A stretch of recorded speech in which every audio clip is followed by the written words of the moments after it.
Assalamualaikum warahmatullahi wabarakatuh.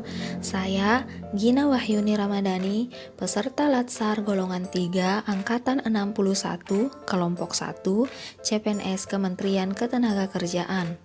Pada kesempatan kali ini, saya akan sedikit memaparkan hasil pembelajaran sinkronus pada agenda 2 mengenai nilai-nilai dasar PNS, yaitu tentang akuntabilitas dan nasionalisme yang dibawakan oleh Ibu Dr. Wahyu Suprapti MM MPSI T.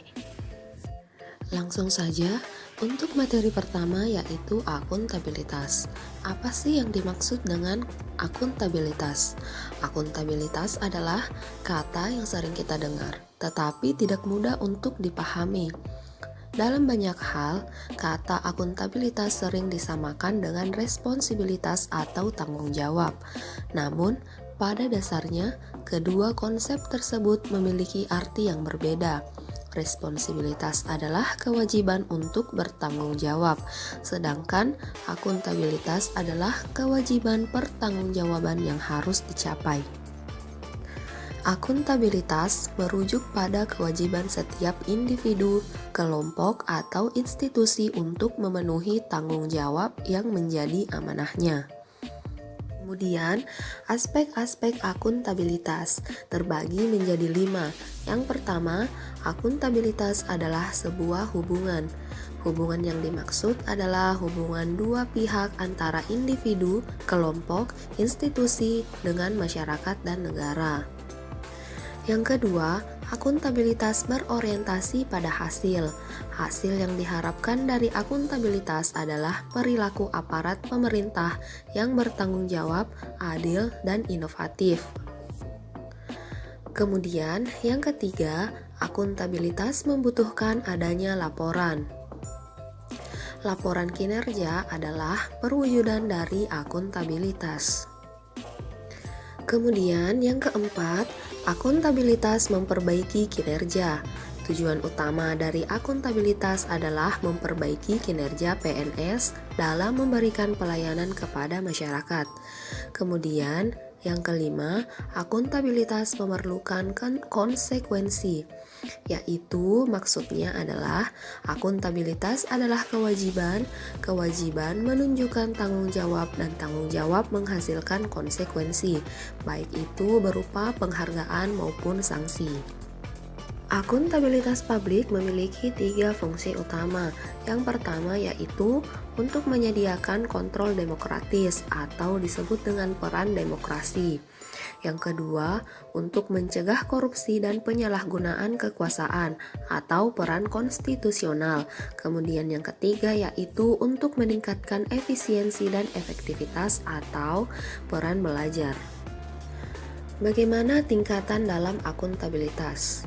Akuntabilitas memiliki 5 tingkatan yang berbeda, yaitu akuntabilitas personal, akuntabilitas individu, akuntabilitas kelompok, akuntabilitas organisasi, dan akuntabilitas stakeholder. Selanjutnya, dimensi akuntabilitas.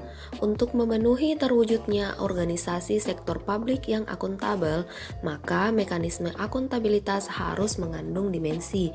Yang pertama, akuntabilitas kejujuran dan hukum. Yang kedua, akuntabilitas proses. Yang ketiga, akuntabilitas program. Dan yang keempat, akuntabilitas kebijakan. Berikut merupakan langkah yang harus dilakukan dalam membuat framework akuntabilitas di lingkungan kinerja PNS. Yang pertama, menentukan tujuan yang ingin dicapai dan tanggung jawab yang harus dilakukan. Yang kedua, melakukan perencanaan atas apa yang perlu dilakukan untuk mencapai tujuan. Yang ketiga, melakukan implementasi dan memantau kemajuan yang sudah dicapai. Yang keempat, memberikan laporan hasil secara lengkap, mudah dipahami, dan tepat waktu. Kemudian yang kelima, melakukan evaluasi hasil dan menyediakan masukan atau feedback untuk memperbaiki kinerja yang telah dilakukan.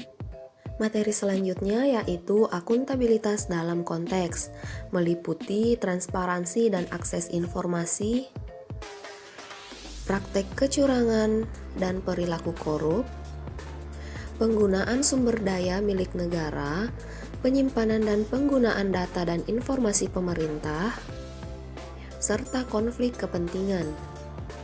Apa yang diharapkan dari seorang PNS?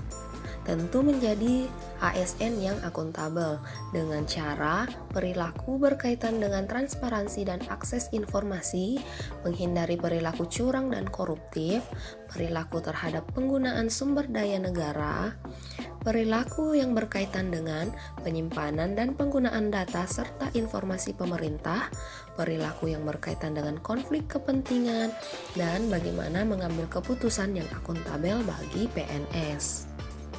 Materi yang kedua yaitu nasionalisme. Nasionalisme merupakan pandangan tentang rasa cinta yang wajar terhadap bangsa dan negara dan sekaligus menghormati bangsa lain. ASN sebagai pembuat dan pelaksana kebijakan publik terbagi menjadi 3, yaitu ASN sebagai pelaksana kebijakan publik, ASN yang berorientasi pada kepentingan publik, dan ASN yang berintegritas tinggi.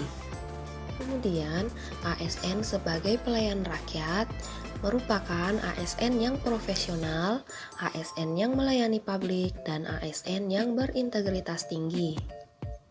ASN sebagai perekat dan pemersatu bangsa terbagi menjadi 2, yaitu peran ASN sebagai pemersatu bangsa yang dilandasi oleh asas, prinsip, nilai dasar, kode etik, dan kode perilaku.